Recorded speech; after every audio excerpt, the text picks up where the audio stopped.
Video number 67 में कुछ महत्वपूर्ण फ्रेजल वर्ड्स और कंजंक्शन का प्रयोग किया जा रहा है। In the blank of an eye, पलक झपकते ही, इसका अर्थ है पलक झपकते ही वह वहाँ से चला गया। In the blank of an I he went away from there. Went जो गो की सेकंड फॉर्म है, अवे में ना कहीं चला जाना, वह वहाँ से कहीं चला गया। He went away from there. पलक झपकते ही वह नीचे गिर गया। In the blank of an I he fell down, वह नीचे गिर गया। फेल में ना गिरना, फॉल की सेकंड फॉर्म है, और डाउन में ना नीचे गिर गया। इसी प्रकार सिंस ओब्लिक बिकॉज, चूँकि, क्योंकि, इनका अर्थ है ये कंजंक्शन है। सिंस का प्रयोग वाक्य के शुरू में किया जाता है, जैसे चूँकि राहुल थका हुआ था इसलिए वहाँ नहीं गया। Since Rahul was tired he did not go there. Since Rahul was tired, tired के बाद कोमा लगा दिया, इसलिए के लिए स्पेशल कुछ नहीं लिखना। और यहाँ पर सिंपल पास्ट टेंस का प्रयोग किया गया है। टायर्ड वर्ब की थर्ड फॉर्म जो एडजेक्टिव के रूप में काम कर रही है।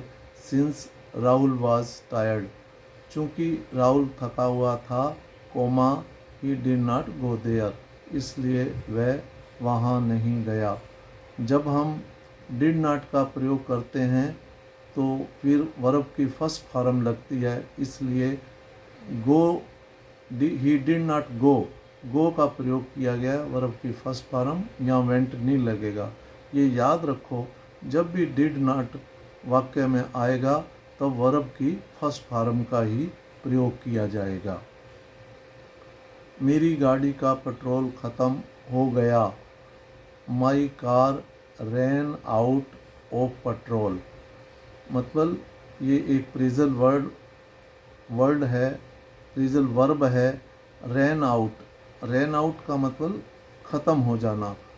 My car ran out of petrol, मेरी गाड़ी का पेट्रोल ख़त्म हो गया है। मैं उसकी पार्टी में नहीं गया।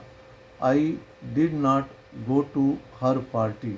यहाँ भी नेगेटिव वाक्य का प्रयोग हुआ है, और नेगेटिव वाक्य के लिए यहाँ डिड हेल्पिंग वर्ब का काम करती है। जब डू की सेकंड फॉर्म डिड है, तो जब हमने पहले डिड लगा लिया तो जो मेन वर्ब है वो फर्स्ट वर्ब ही लगेगी, वर्ब की फर्स्ट फॉर्म लगेगी, V1 लगेगी। इसलिए यहाँ पर गो जो है V1 है। I did not go to her party, मैं उसकी पार्टी में नहीं गया। अब कहीं जाना हो तो उसके लिए प्रीपोजिशन टू का प्रयोग किया जाता है, लेकिन यहाँ हम कह रहे हैं कि मैं उसकी पार्टी में नहीं गया, मैं कह रहे हैं, लेकिन यहाँ हम टू का प्रयोग करेंगे। जब कहीं जाना हो तो I did not go to her party, go to her party लगेगा। सोहन ने पार्टी में एक गाना गाया। यहाँ पर Sohan sang a song at the party. यहाँ पर मे के लिए एट का प्रयोग किया गया है। वहाँ पर गो टू मैंने कहीं जाना है, ये पार्टी में उपस्थित हैं, तो यहाँ पर एट का प्रयोग किया गया है मे के लिए। Sohan sang a song at the party. Sohan ने पार्टी में एक गाना गाया। सिंग सेंग संग।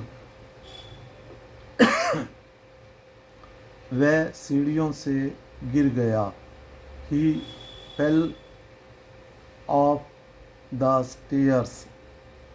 वह सीढ़ियों से गिर गया।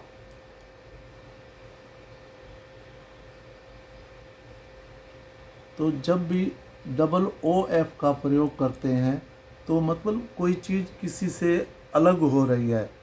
वह सीढ़ियों से गिर गया, ही फेल ऑफ द स्टेयर्स, वह सीढ़ियों से गिर गया, क्योंकि वो सीढ़ियों से गिरकर अलग हो गया, तो इसलिए यहाँ पर डबल ओ एफ का प्रयोग किया गया है। फेल जो है फॉल की सेकंड फॉर्म है। जय हिंद।